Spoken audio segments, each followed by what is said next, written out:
Today, we're going to capitalize on peak cherry tomato season, and we're going to make a beautiful sauce with them, but a little different than I have in the past. So historically, I've just taken them and cooked them down in a pan, added a little bit of cream, and that's my sauce. But based on how the last pasta I did, that beautiful Italian pesto, if you haven't seen that, go check it out.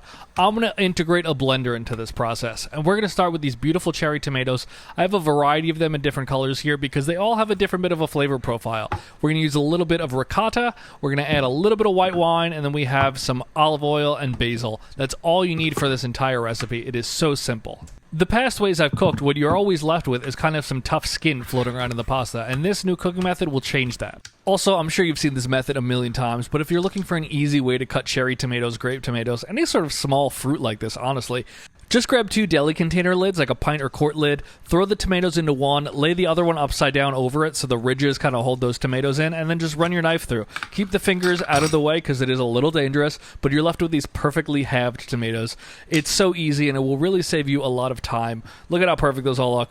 I'm not in a rush tonight, so I'm just going to go through the old-fashioned way and just cut these one by one, just because I enjoy the process and I enjoy cooking, but the other way is much easier. Now to start cooking these tomatoes down, we're going to add a good amount of extra virgin olive oil into a pan.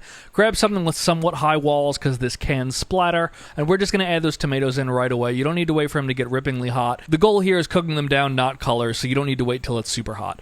Throw in a little salt. I'm using garlic salt because I forgot to buy garlic, but normally throw a clove of garlic in at this stage also, and then just level them out so they all get equal surface area. Here we are after about 3 or 4 minutes. You could tell they immediately start to let out a lot of their juice because they were cut in half. If you throw them in whole, this will take longer. But once you're at that point, we're going to add in about a cup of that white wine, and we're going to let these cook for about 15 or 20 minutes, fairly submerged in liquid, and that will really help get all the juices out of them and break down the skids a little bit.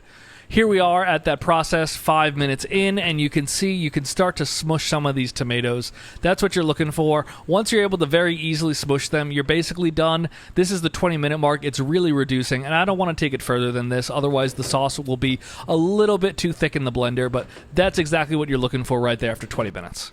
Now let's add it to the blender. Be very careful. I let this cool down for like 3 to 5 minutes just so I'm not pouring in boiling liquid into the blender. That's always very dangerous. Get as much as you can out. And now I'm just going to pulse it a little bit in the beginning to help get some of that steam out so it cools down a little bit further and doesn't explode on me. Once you do that, though, you can run it a little hot and harder. Then we're going to look at it. Look for the consistency here of kind of like a nice tomato soup.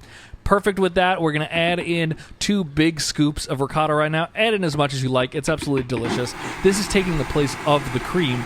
And then we're going to blend that for another 20 seconds, maybe a little less, and that's the consistency we're looking for. It is beautiful, it is thick, and we are ready now to cook our pasta. Bucatini, it's the best, and I just feel like a long pasta like this works great with any sort of tomato sauce. Just make sure it doesn't stick together. Once that pasta is about 2-3 minutes from al dente, that's right when we want to take it out. We're about 5 minutes away right now, so I'm going to add that sauce here into my pan. I'm using the same pan I used earlier to cook it in, but if you're doing this a day or so later, you need to just reheat the sauce the same exact way.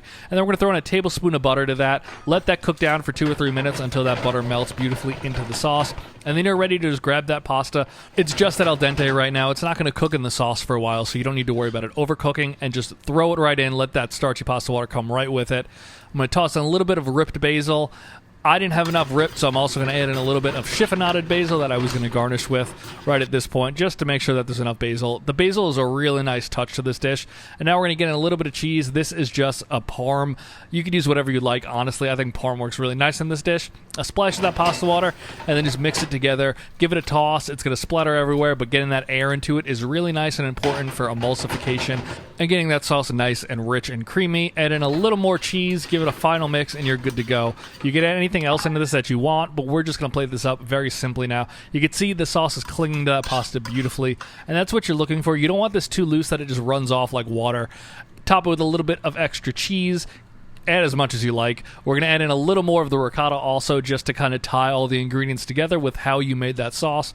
A little more of that chiffonaded basil, and then, like I've been doing lately, topping this with a little bit of that extra virgin olive oil. I was never really a fan of doing that until the past few months, and now I do it on every pasta dish I make, but that's beautiful. The most important thing, though, is how does it taste?